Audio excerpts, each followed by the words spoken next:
नमस्कार। हेरिटेज दर्पण गाथा राजस्थान जी में आपका हार्दिक स्वागत है। मैं हूं पूजा सिंह। आज हम आपके लिए एक नया एपिसोड लेकर आए हैं चारण कवि सरदारों के बारे में। सच्चा इतिहास और सच्ची कलम चारण कवियों के पास ही हुआ करती थी। इस बारे में चर्चा करने के लिए हमारे साथ है वरिष्ठ पत्रकार इतिहासकार श्री जितेंद्र सिंह जी शेखावत। सर, इसके बारे में हमारे दर्शकों को बताइए कि क्या था इनका इतिहास। राजस्थान की शौर्य गाथा पूरे संसार में प्रसिद्ध है।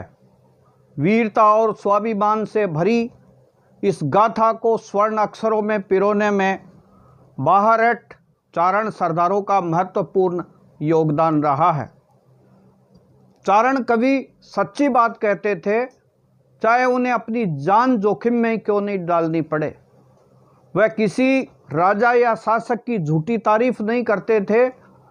चारण साहित्यकारों और कवियों की लिखी रचनाओं को पढ़ने के बाद देशभक्ति और मातृभूमि के लिए आज भी प्रेम उमड़ पड़ता है। आज की पत्रकारिता के सूचना तंत्र को लेकर भेदभाव की कई बातें सुनने को मिलती है, लेकिन चारण साहित्यकारों और कवियों ने राष्ट्र धर्म की रीत को आगे बढ़ाया और कमजोर हुए वीर को धर्म का पाठ पढ़ाकर उसके मन में ताकत बढ़ा दी। इसी कड़ी में हम बात करते हैं सांबर के पास मंडपी के महान कवि मुरारी दान जी किस्नावत बाहरेट की। मुरारी दान जी ने करीब 350 साल पहले सांबर के नलियासर में सैयद मुगलों से मारवाड़ और जयपुर की सेना के बीच हुए 1708 के भीषण युद्ध का आंखों देखा वर्णन फूफी रासो नामक ग्रंथ में किया। इस युद्ध का हाल उन्होंने अपनी आंखों से देखा और जो देखा वही उन्होंने अपने इस फूफी रासो के ग्रंथ में लिखा। फूफी कै सांबर की बाता पगड़ी खोस लई घर जाता के नाम से राजस्थानी में लिखी रचना में भीषण जंग का बाहरट जी ने हाल सुनाया है। उन्होंने युद्ध से डरकर भाग छूटे सामंतों और जागीरदारों की अपनी रचना में खुलकर आलोचना की है। उस जमाने में मुरारी दान जी की रचना ने राजपूताना के सामंत और जागीरदारों में और रियासतों में जोरदार तहलका मचा दिया था। साहित्य जगत में खूब प्रसिद्ध हुई फूफी रासों के कुछ पदों को आज भी लोग गांवों में बुजुर्ग लोग सुनाते हैं तो सुनने वालों के रोंगटे खड़े हो जाते हैं।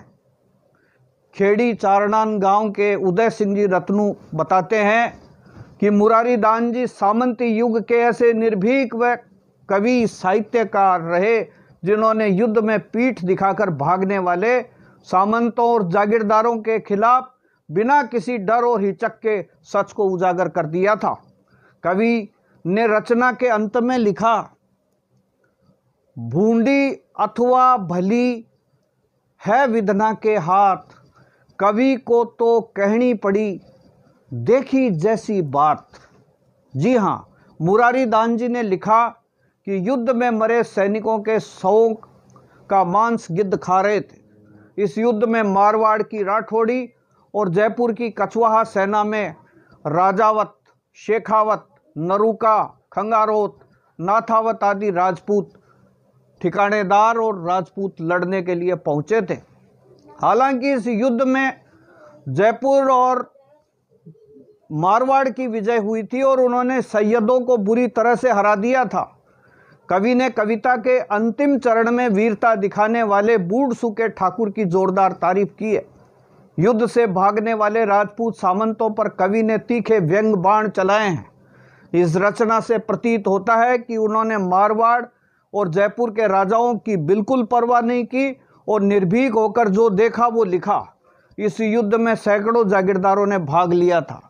इनमें कुछ बड़े ठिकानों में डिग्गी, दूदू, बोराज, मींडा, ईसरदा, अचरोल, चोमू, सीकर, खेतड़ी, उनियारा, कुचामन, मीठड़ी, डोडी कोडी, जोमनेर, डूंगरी और कई अन्य ठिकानों का अपने इसमें जिक्र किया है। बूढ़ सूखे ठाकुर साहब की जोरदार वीरता के बारे में मुरारी दान जी ने लिखा है, भाग्या नहीं बूढ़ सू ठाकुर, राख लई रजपूती, धूहड़ सिंह डूंगरी वालो, फौजा हंदो लाडो, कूद पड़ो नाथा को पोतो, भोबर को सो गाडो। मुरारी दान जी ने जो लिखी दूसरी कविता यह है कि सोमवार 1700 सावण बंधी राव के राखी, मुरारी दान मंडबी को पारठ, देखी जिसड़ी दाखी। जो देखा वो लिखा। राजस्थान की धरती पर मुरारी दान जी जैसे सैकड़ों ऐसे निर्भीक चारण कवि हुए हैं जो सच्ची बात के लिए राजा के सामने ही उसकी आलोचना करने से नहीं डरे। ऐसा था चारण कवियों का इतिहास, ऐसी थी उनकी वीरता और ऐसा था राजस्थान के राजपूतों का स्वर्णिम इतिहास। बेहद रोचक जानकारी दी सर आपने। तो दर्शकों, ये था चारणों का जबरदस्त इतिहास। हमारे चैनल को सब्सक्राइब, लाइक और शेयर करना मत भूलना। हम इसी प्रकार से छोटे छोटे किस्से, कहानियां जितेंद्र सिंह जी के साथ में लाते रहेंगे। बहुत बहुत धन्यवाद आपका।